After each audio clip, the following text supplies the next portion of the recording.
Welcome to Blizzard Fire. We hope this video helps fire up your solution. In this video, I will explain how to make peanut butter easily. Start by gathering your ingredients. You'll need about 1.5 cups of roasted peanuts, which are the star of our show.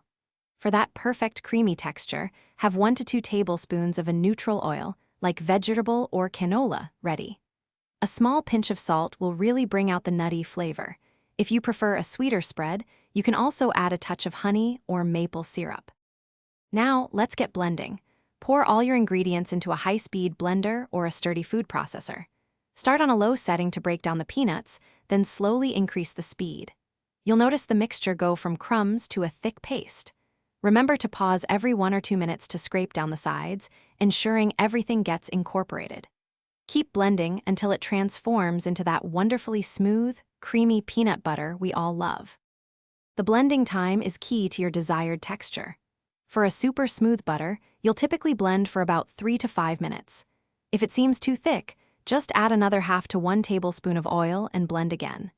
If you're a fan of chunky peanut butter, simply set aside about 1/4 cup of whole peanuts and stir them in at the very end. Don't forget to taste and adjust the salt or sweetener to make it perfect for you. Once your delicious peanut butter is ready, transfer it into an airtight container. It will stay fresh in the refrigerator for about 2 to 3 weeks. Because it's all natural, you might notice some oil separation over time, but don't worry, that's completely normal. Just give it a good stir before you use it.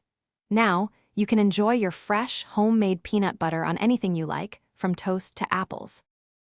Thanks for watching. If you found this helpful, don't forget to like and subscribe.